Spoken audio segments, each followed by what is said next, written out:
1990년 8월 2일 이라크의 독재자가 옆나라 쿠웨이트를 침공해 꿀꺽해버리자 1991년 1월 17일 미국이 다국적군의 결성을 주도해서 이라크를 상대로 일방적인 승리를 거둔 전쟁. 다시 말해 세계 4위의 군사력을 자랑하던 이라크가 세계 1위 미국의 최첨단 무기 아래 바스러진 그 전쟁. 오늘은 걸프전에 대해 정리해봅니다. 2022년 우크라이나 전쟁 상황이 SNS를 통해 확산되면서 소위 틱톡 전쟁이라는 이름까지 붙고 있죠. 우리가 전쟁의 현장을 방구석에서 실시간으로 보게 된 건 약 30년 전 걸프전이 시초였습니다. 당시엔 존재감 없던 미국 신생 방송사 CNN이 미군의 바그다드 폭격을 현지 생방으로 중계하면서 걸프전은 최초의 미디어 전쟁이라 불리게 됩니다. 미국 폭격기가 실시간으로 폭격 이미지를 보고하자 전 세계 약 10억 명의 시청자들은 흥분과 긴장에 빠졌습니다. 좌표를 따고 정확한 타깃에 미사일이 떨어지는 모습, 미군의 최첨단 무기와 경악스러운 공습의 현장, 현실이 아니라 마치 게임의 한 장면 같아서 걸프전은 비디오 게임 전쟁이라고도 불렸는데요. 지난 베트남전에서 패배했던 미국은 이런 치밀한 언론 플레이를 통해 자국의 압도적인 능력을 제대로 보여주고 적국의 사기를 꺾어버립니다. 베트남전 이후 군사력 사용을 자제해왔던 미국, 그동안 실전에서 제대로 실험해보지 못한 최첨단 무기들이 걸프전에 등장했는데요. 먼저 몇 가지만 살펴보겠습니다. 첫 번째, 스텔스 전투기입니다. 걸프전에 투입된 F-117은 미국이 개발한 세계 최초의 스텔스 전투기입니다. 적의 레이더나 유관, 적외선 등등 모든 탐지 기능에 대항하는 은폐 기술을 갖춘 최첨단 전투기로 알려져 있죠.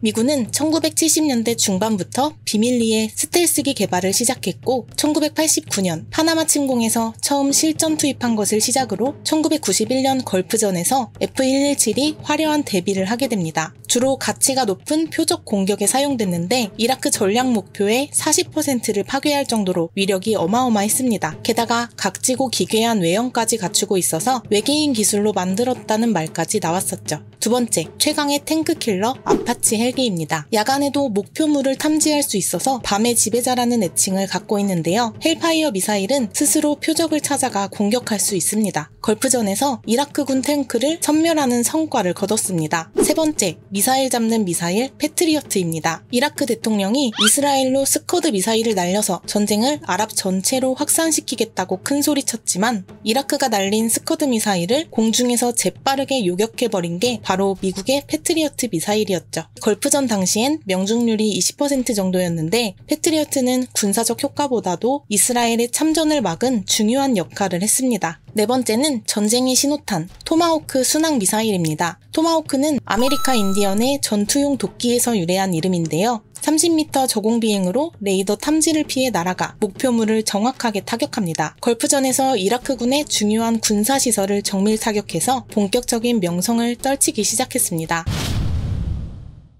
애초에 걸프전은 이라크가 쿠웨이트를 침공하고 이게 다국적군과의 전쟁으로 확대된 거잖아요. 먼저 이라크가 쿠웨이트를 집어삼킨 이유부터 짚어봅시다. 국경을 맞댄 이라크와 쿠웨이트는 돈과 땅 문제로 지독하게 얽혀 있었습니다. 예전부터 이라크는 원래 쿠웨이트가 자기네 땅이라고 생각해왔기 때문에 양국의 국경 분쟁이 지속되고 있었던 와중에 1980년 이라크가 이란과 8년 동안 전쟁을 하게 됩니다. 아랍 세계의 맹주를 꿈꾸던 이라크는 전쟁 기간 동안 세계 곳곳에서 무기를 엄청나게 사들이면서 미국, 소련, 중국에 이어 세계 4위의 군사대국으로 부상했는데요. 전쟁이 길어지자 자연스레 경제는 피폐해지고 결국 여기저기 빚진 돈이 300억 달러나 됩니다. 그중 옆나라 쿠웨이트에 진 빚이 제일 많았는데요. 이라크는 쿠웨이트 때문에 석유값이 떨어져서 손해를 봤다는 둥 지적을 하면서 너네한테 빌린 140억 달러 없던 일로 해주고 추가로 100억 달러 긴급 차관까지 당당하게 요청합니다. 쿠웨이트는 거절했고요. 또 이라크와 쿠웨이트 국경지대에 있는 루마일라 유전지대도 문제였습니다. 이게 완전 돈줄이라서 유전 소유권을 두고 양국의 설전이 계속됐는데요. 유전은 땅속으로 이어져 있어서 지상 국경선에 딱 맞춰 정확히 선 긋기도 애매했습니다. 이라크는 쿠웨이트가 우리 쪽 유전에서 땅 밑으로 석유를 훔쳐간다며 비난하고 쿠웨이트는 완강히 부인을 했죠. 이렇게 국경 문제, 유전 문제, 채무 관계가 얽혀 있다가 1990년 8월 2일 2일, 이라크가 쿠웨이트를 기습 침공합니다. 이라크 대통령 이름은 노딱이 붙을까봐 그 사람이라고 부르겠습니다. 그 사람은 최정예 공화국 수비대를 주축으로 하는 30만 병사를 보내 쿠웨이트를 강제 합병합니다. 쿠웨이트를 불법 점령해버린 이라크군은 쿠웨이트 시민들에게 학살, 고문, 강간과 같은 반인륜적 범죄를 저질렀죠. 국제사회는 이라크의 행보에 꽤나 큰 충격을 받게 됩니다. 1989년에 냉전이 종식되고 새로운 국제 질서가 형성되는 상황이었기 때문인데요. 특히 미국은 중동 지역의 안정을 유지하기 위해 이라크를 중요한 국가라고 여겨서 지지해줬었지만 더 이상 이라크를 곱게 봐줄 수가 없었습니다. 더구나 이라크 그 사람이 멋대로 날뛰고 있는 곳은 미국과 서방 번영의 원천인 신성한 석유 자원지대였습니다. 이라크가 쿠웨이트 석유를 이대로 다 꿰차버리면 전 세계 산유량의 약 7.4%,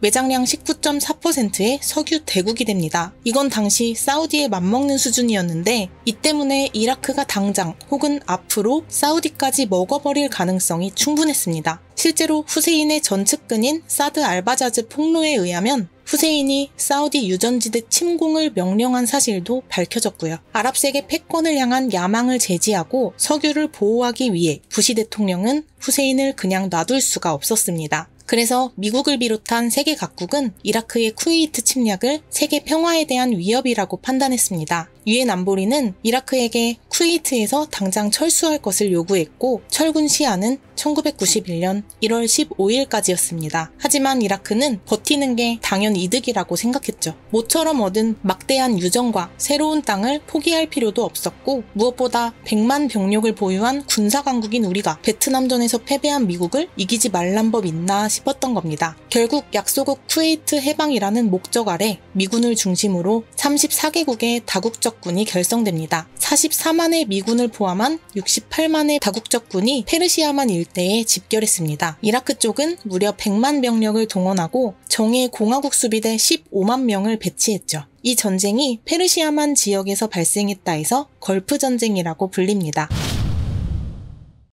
본격적인 걸프 전쟁의 시작. 다국적군을 실질적으로 지휘한 사람은 미 중부군 사령관 슈워츠코프였는데요. 그는 미국군의 장점을 극대화하고 인명 손실은 최소화할 계획을 짰습니다. 작전의 핵심은 공군력으로 전략 폭격을 실시한 뒤 고립된 이라크 지상군을 경멸한다는 것. 철군 시한 이틀 뒤에 개시된 사막의 폭풍 작전이었습니다. 91년 1월 17일부터 전쟁이 끝난 2월 28일까지 작전은 대략 1000시간의 공중폭격과 100시간의 지상전으로 이어졌는데요. 사막의 폭풍 작전이 시작되자마자 세계 최고 수준으로 평가받던 이라크의 방공망은 F-117 스텔스기의 진격으로 처참히 무력화됐습니다. 불을 뿜은 토마호크 순항미사일 수백 발이 이라크의 심장 바그다드의 주요 군사시설을 강타했고 세계 전사상 유례가 없는 폭격이 이어졌습니다. 그 압도적인 파괴력에 세계의 시청자는 전율을 느꼈죠. 성공적인 항공작전으로 다국적군은 이라크군의 지휘 기능을 마비시켜버렸고 머지않아 대량의 포로 사태가 이어졌습니다. 다국적군은 실제 전투보다 포로들을 어떻게 먹이고 재울지 더 신경 써야 하는 상황을 맞이하기도 했습니다.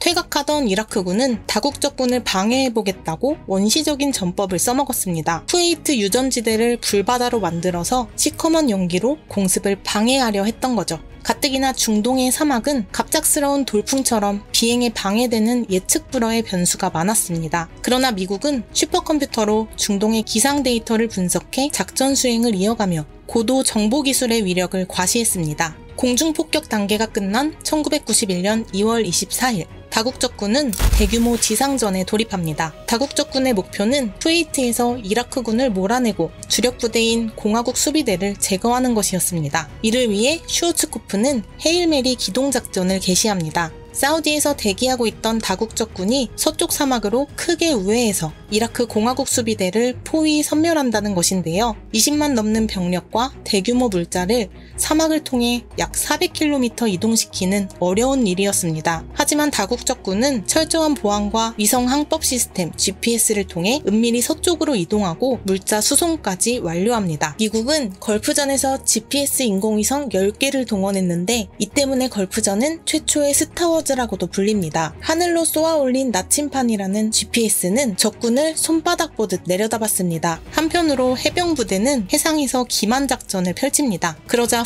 이는 미 해병이 오른쪽 쿠웨이트로 상륙해 올 거라고 믿게 됐죠. 하지만 곧 뒤통수를 제대로 맞게 됩니다. 서쪽 사막 지역부터 다국적군의 기습 공격이 들어오자 이라크군의 보급선과 퇴로는 순식간에 끊겨버렸고 이라크군은 빠르게 붕괴합니다. 미국 전차 800대, 이라크군 300대가 맞붙은 걸프전 최대의 전차전이 벌어지기도 하는데요. 초반부터 미군의 M1A1 에이브람스 전차 9대가 아군의 손실 없이 T-72 전차와 차량 등 80여 대를 격파하는 전과를 올리기도 했습니다. 이렇게 일방적으로 밀리던 이라크군은 쿠웨이트시에서 훔친 차를 몰고 80번 고속도로에 진입합니다. 이라크로 도주하기 위해 마음 많은 풀악셀을 밟고 있는데 심각한 정체 현상이 이어지고 벼랑간 그들의 머리 위로 무자비한 공중폭격이 가해졌습니다. 수만 명의 이라크군 시체와 파괴된 차량 수천 대, 모든 게 불타 잿더미가 되고 말았습니다. 이 끔찍한 참극은 다음날 아침 TV에 죽음의 고속도로라는 타이틀로 방송됐는데요. 퇴각하는 병력을 향한 폭격에 비난 여론이 들끓기도 했습니다. 결국 전쟁이 시작된 지 43일 만에 쿠웨이트는 이라크의 점령에서 해방되고 걸프전이 종결됩니다.